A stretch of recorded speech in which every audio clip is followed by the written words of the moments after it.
Hello, hi, welcome once again to M5's new English language learning program, Let's Speak English. I'm Gav Duncan and I'm here on your TV to help you learn English. Now, are you sitting comfortably? Yes? Good. And are you ready for today's lesson? Yes? Good. Okay, well, let's learn English together. Great.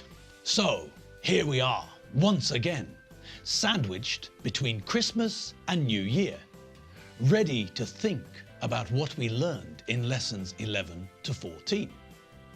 Okay. Now, last lesson, we looked at what we learned in week 13. In week 13, we started to look at the past simple tense. Before we started the past simple, we checked the present simple tense, the positive, negative, and question forms. Okay, great. So we remember the verb to be in the present simple, the positive, the negative, the singular and the plural forms. We also know the question form, don't we? That's right. Now, who remembers what happens when we make a question using the present simple tense? Bingo! You're on fire today. When we make a question with the present simple, the word order changes and we add a question mark to the end to show it's a question. Do you remember? I am becomes am I. I am I. You are you. He is he. She is she. It is it. We are we. You are you. They are they. So, we know how to ask questions in the present simple with the verb to be. And we know that when we ask a question, we use the full version of the verb to be, not the short version. When we answer in the positive, we use the full version of the verb to be. But if the answer is negative, we normally use the short version of the verb to be. Are we gods of English? Yes, we are. Are we giraffes? No, we're not. Great. So, the time is now right for us to meet the past simple form of the verb to be. Hang on to your hats. Here we go. Let's look at Dave Squid. He's at work now. We can tell he's at work because we can see that he's wearing his police uniform and he's at the police station. Last night, at 11:30 p.m, Dave Squid wasn't at work. Last night, at 11:30 p.m, Dave was in bed. He was asleep. Okay, so that was the past simple. We used the present simple and present continuous to describe what Dave is doing now. He's at work. He is at work. We're using the present simple tense. And how do we know that Dave's at work? Well, we can see that he's at work. He's wearing his uniform. And we know that Dave wears his uniform when he's at work. He wears his uniform when he's working. Logically, if he's wearing his uniform, he's at work. He's working. Okay, now let's look at the form of the past simple. In the present simple, what's the form we use for Dave Squid? Well, Dave Squid is the third person singular. So what's the correct form? That's right. The third person singular form is one we have to be careful with. We have to be careful with the first person singular and the third person singular form in the verb to be in the present simple. We can't say I is and we can't say he are. With the first person singular, the form is am. I am. And the correct form for the third person singular is. He is, she is, and it is. Okie dokie, happy blokey. So, if we're using the present simple form of the verb to be to talk about Dave Squid, we say Dave Squid is, or Dave is, or he is. Fine, we know that. Now, think about what we said about last night. Last night, at 11:30 p.m., Dave Squid wasn't at work. Last night, at 11:30 p.m., Dave was in bed. He was asleep. Okay, great. So, what's the correct form for the third person singular of the verb to be in the past simple tense? Bingo, lotto, goal, shot, ace, hole in one. You nailed it.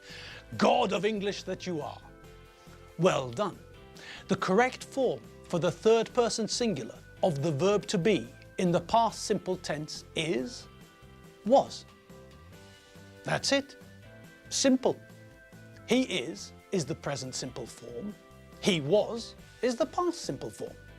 Bing, bing, bong, bong, bing, bong, bing, bong, bong. Okay, that seems easy enough, doesn't it? Well, if we know how to change from the present simple form of the verb to be into the past simple form of the verb to be for the third person singular, he is becomes he was, she is becomes she was, and it is becomes it was, then what happens with the other forms? What changes when we go from the present simple form of the first person singular? Well, I am becomes I was. Easy, simple, easy peasy, ham and cheesy. Well, hang on. If we know the correct past simple form of the verb to be in the first person singular and the third person singular, why don't we look at the other forms? Let's go for it. Gods of English, unite. Okay, what's the full form for the past simple tense of the verb to be? Ladies and gentlemen, boys and girls, cats and dogs, pigs, rabbits and fish. Here, for the benefit of your English language learning skills, is the past simple tense for the verb to be. I was, you were, he was, she was, it was, we were, you were, they were. Okay, well, that's not so difficult, is it? Where do we have to be careful? Well, the more difficult ones are the second person singular and the plural forms. But they're not very difficult. In the past simple version of the verb to be, we've got two forms. We use was for the first person singular and the third person singular forms. So, if we're talking about I, or he, she, or it, then we use was. I was, he was, she was, it was. Simple. If we're making a sentence with the second person singular, you, or the plural forms, we, you, and they, then we use were. Easy. Okay, let's have a little practice. Look at these sentences. They're in the present simple tense, and they all have the correct version of the verb to be. Now, we're going to change the sentence by putting it into the past. Let's look at the first one together, shall we? Alfredo Benchfield is at work. Yesterday, Alfredo Benchfield at work. So, what's the correct complete sentence? That's right. Yesterday is in the past, so we have to change the verb to be from the third person singular form in the present simple tense, is, to the third person singular form in the past simple tense, Was. So, my gods of English, what's the correct sentence? Bingo! They shoot, they score.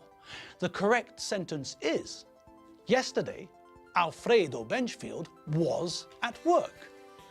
Excellent, right you are, Squire, corrector doodly doodly doo.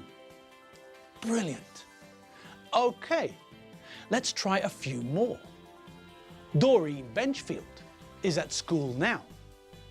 Yesterday, Doreen was at school. I'm tired. Yesterday, I was also tired. You're in your kitchen learning English. Yesterday, you were in your kitchen learning English. Okay, let's hear the answers. Yesterday, Doreen was at school. Yesterday, I was also tired. Yesterday, you were in your kitchen learning English. Now, also in week 13, in lesson 63, in the 63rd lesson, we checked the past simple once again. Then we checked our days and dates. And then we had another look at the prepositions that we know and learned some more prepositions. This time, prepositions of movement. Have a look at this picture. This is in. And this is into. So, it's the same idea, but in is a preposition of place, and into is a preposition of movement. The cat jumped into the box. Now the cat is in the box. Okay, let's look at another preposition of movement, onto. Now, we know the preposition of place on. The dog is on the bed. Okay, now, at 10:30 a.m., the dog was on the floor. At 10:31 a.m., the dog was on the bed. What happened? Well, the dog jumped onto the bed. So, just like with in and into, on and onto are connected. In is a preposition of place, and the same idea with movement is into. On is a preposition of place, and the same idea connected to movement is onto. Look at these two pictures. First we have on. Doreen's dog is on the bed, and this is onto. So, you see, they're connected, but one is a preposition of place and the other is a preposition of movement. My hat is on my head. How did my hat get there? I put my hat onto my head.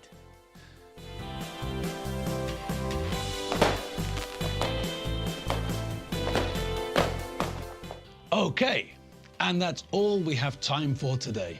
We're out of time, and it's time to go home. Okay, well, I hope you had fun today. I had fun. I'll see you next lesson for some more English language fun on M5's English language learning program, Let's Speak English. I'm Gav Duncan, not Leslie Nielsen or Peter Lupus. I'm Gav Duncan, and I'll see you in the new year. Happy New Year, everybody. See you later. Bye.